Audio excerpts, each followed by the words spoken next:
Oke. 16. Udah capek saya. Oke, tetapi guru dan tukang-tukang sihir, orang-orang sundal, orang-orang pembunuh, penyembah-penyembah berhala di setiap orang mencintai dusta dan melakukannya tinggal di luar.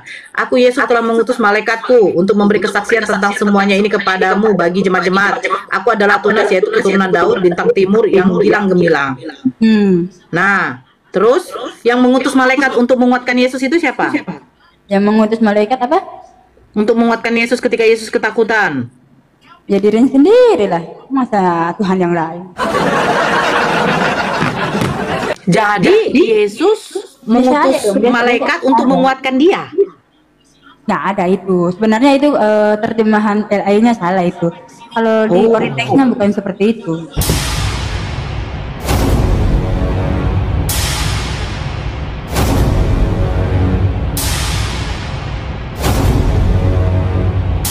Tentang air tadi. Air dan berarti tunggu dulu. Disebut air. Tunggu sebentar dulu. Air di dalam botol disebut air. Yesus di dalam Bapa disebut bukan Yesus dalam Bapa. Bapa di dalam Yesus tubuh manusia, itu tubuh jasmani itu. Dia disebut Bapa itu. Oh, jadi Yesus disebut Bapa Yesus. Jadi gini, Yohanes 1 kan ayat 1 nih. Aku kasih jelasin ya.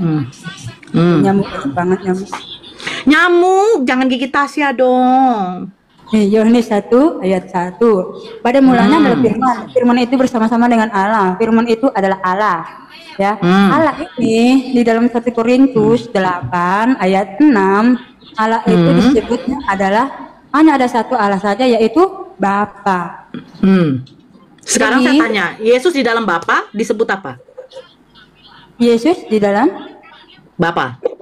Ya Bapa dong. Bapa di dalam Yesus disebut Ya Bapa dong. Kenapa pusing? Air di dalam botol. Air di dalam botol disebut air. Sekarang botol di dalam air disebut. Oke, gini, air di dalam botol. Air di dalam botol. Ini harus. Jadi air di dalam botol itu disebut tetap air. Nah, botol di luar air, botol kalau tidak ada airnya kan tidak akan disebut air dong. Air dimasukkan di dalam botol. Kenapa air botol gini, tidak ada airnya air lagi? di dalam botol disebut air. Tetapi kalau botolnya tidak ada airnya, ya nggak bakal disebut air. Tadi nggak ke situ loh. Air di dalam botol disebut air. Sekarang kalau botol yang berisi air itu disebut botol yang berisi air. Botol yang berisi air disebut air dong. Botol yang berisi air disebut air. Air di dalam botol disebut air. Nah, botol di dalam air disebut? Botol dalam air disebut air tuh. Botol di dalam air. Botol di dalam air. Botol. Air di dalam botol disebut air. Sekarang botol di dalam air disebut botol. Gimana kau, Tasya? Duh, kan aku bilang begini. Ini kan botol ini kan tidak berguna. Ya, lagi kita tidak berguna. Ya, enggak ingin kita ilustrasikan aja. Yohanes 6 ayat 63. Yesus berkata, rohlah yang memberikan hidup. Daging itu sama sekali tidak berguna. Jadi untuk mengatakan itu adalah berguna atau tidak ya, kalau ketika air ini ada dalam botol maka dia disebut air. Nah, maka berguna. Ketika botol ini tidak berguna lagi, makanya dia disebut air. Sekarang begini, air di dalam botol disebut air. Sekarang botol itu kelemparkan di dalam bak yang berisi air. Pertanyaannya jadi dia disebut apa? Udah lah Bu, kita udahin aja lah. Udah daripada pusing-pusing saya. Air di dalam botol disebut air ketika botol sudah kosong dilemparkan ke air, misalnya botol itu dilempar ke lautan, itu disebut apa? Nah, ternyata misionaris wanita ini bingung dengan konsep yang tadi dia katakan sendiri, dia bingung dengan konsep ketuhanan di dalam agamanya sendiri. Jadi gini. Ibunya mau gigit-gigit ya? Bukan, ibunya yang pusing, kalau saya tidak pusing. Loh, sekarang botol diisi air disebut air. Gini, sekarang air. Botol ini kulemparkan ke dalam bak yang berisi air disebut apa? Ya tetap air dong.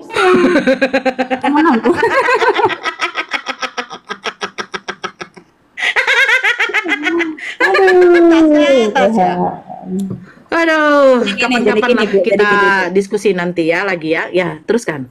Ya nyamuk soalnya gigit-gigit. Jadi makanya air dalam botol, dia tetap disebut air. Ketika kamu mau menawarkan seseorang, kamu kan nggak mungkin bilang ini botol dan air, nggak mungkin. Yang kamu akan adalah ini air, betul nggak? Seandainya tidak ada botol, bagaimana kamu memberikan air itu? Nah, harus ada airnya dong, kan kita ilustrasikan seperti itu. Jadi Roh Kudus, jadi Bapa itu sumber roh. Ketika mengutus roh kepada di dalam Bunda Maria, maka jadilah Yesus Kristus, betul nggak? Maka jadilah Yesus Kristus.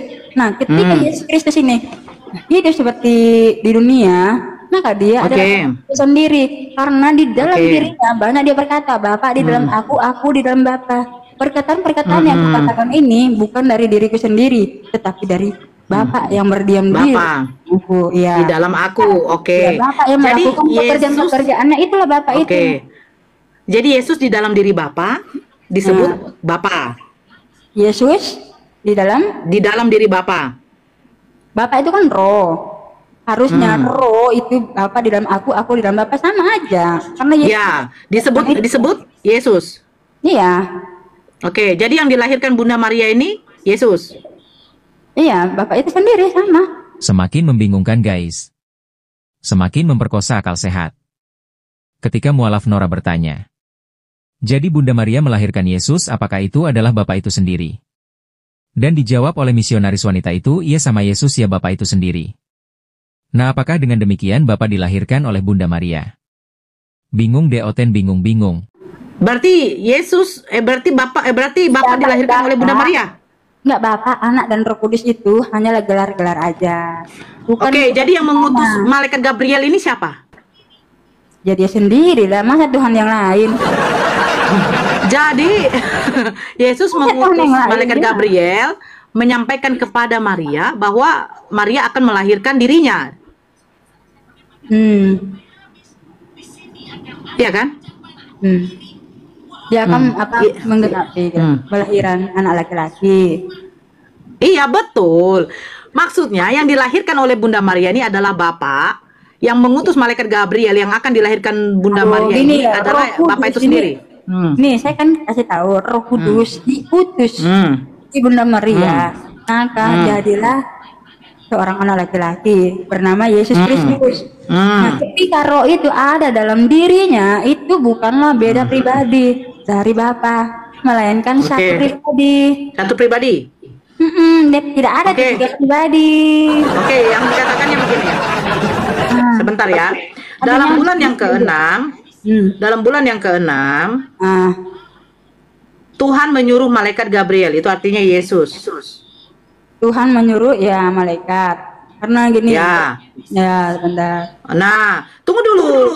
Ketika malaikat itu masuk ke rumah Maria, ia berkata, "Salam hai engkau yang dikaruniai, Tuhan menyertai engkau." Berarti Yesus yang menyertai Bunda Maria. Oke, ini saya jelaskan ya. Oke. Tuhan mengutus malaikat ya. Cuma Tuhan kan yang bisa mengutus malaikat toh? Yes.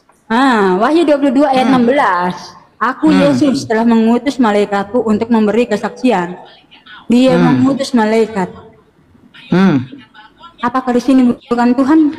Coba aku Yesus, coba aku baca lagi Wahyu 22. Ya, aku Yesus telah mengutus malaikatku untuk memberi kesaksian tentang semuanya ini kepadamu. Ya. Apa tuh? Apa? Baca terus, Iya, nggak usah baca semuanya. Yang penting ini telah malaikatku. Berbicara tentang mengutus malaikat. Ya. Wahyu berapa tadi itu?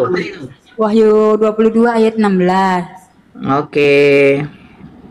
16. Udah capek saya. Tetapi gunung dan tukang-tukang sihir, orang-orang sundal, orang-orang pembunuh, penyembah-penyembah berhala, di setiap orang mencintai dusta dan melakukannya tinggal di luar.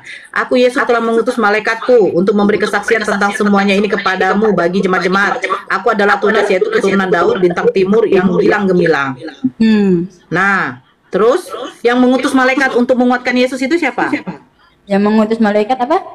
Untuk menguatkan Yesus ketika Yesus ketakutan. Ya dirinya sendiri lah, masa Tuhan yang lain. Jadi Yesus mengutus malaikat untuk menguatkan dia. Nggak ada itu. Sebenarnya itu terjemahan LA-nya salah itu. Nah, ujung-ujungnya Misionaris wanita ini menyalahkan terjemahan Laiga S. Kalau di oriteksnya bukan seperti itu. Seperti apa? Ya baca aja lah oriteksnya. Kalau saya bukan ahli oriteksnya, saya cuma tahunya dari Bang Billy. Billy siapa? Billy Lin. Karena teman-teman. Oh, Nggak pernah jadi debat kan sama Bang Billy? kalau debat sama dia, itu aja dia tuh, malas aku kalau kayak begitu.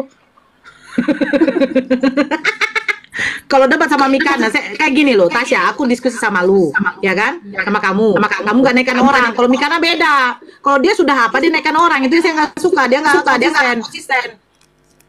Padahal kalau diskusi begini, sebenarnya yang menilai itu nanti netizen sendiri, betul tidak? Ya memang sih, tapi yang kebanyakan menghujat saya di sini. Iya, enggak. Karena si Tasyanya sering digigit nyamuk, dia katanya mau udahan gitu loh. Ya, gini kalau nyamuknya sih nakal kali, suka gigit Tasya.